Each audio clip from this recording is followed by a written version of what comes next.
অনুগ্রহ করে বলবেন কি চলতি অর্থবছরে বগুড়া জেলার কাহারু নন্দীগ্রাম উপজেলার কোন কৃষকের কৃষি ঋণ মকুব হয়েছে কিনা, হইলে তাহা কি সুদবিহীন কোন ঋণ প্রদান করা হইবে কিনা। সরকার কর্তৃক বগুড়া জেলার কাহালু ও নন্দীগ্রাম উপজেলা সহ সারা দেশের কৃষকদের অনুকূলে বিতরণকৃত 10,000 টাকা পর্যন্ত মূল ঋণ সুদ সহ মওকুফ করার সিদ্ধান্ত গৃহীত হয়েছে। এর আওতায় বগুড়া জেলার সকল উপজেলা সহ সারা দেশে 10,000 টাকা পর্যন্ত ঋণ গ্রহণকারী কৃষকগণ এই সুবিধা পেয়েছে। সরকার ইতিমধ্যে 1,567 কোটি 96 লক্ষ কোটি টাকা বাজেট বরাদ্দ করেছে।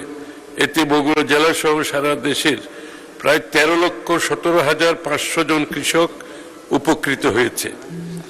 তবে কৃষি খাতে সুদবিহীন ঋণ প্রদান করার কোনো পরিকল্পনা আপাতত নেই, কারণ ব্যাংক আমানতকারীদের নিকট হতে সংগৃহীত আমানত গ্রাহকদের মাঝে ঋণ হিসাবে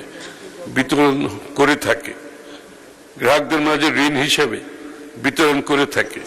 সংগৃহীত আমানতের উপর ব্যাংক কর্তৃক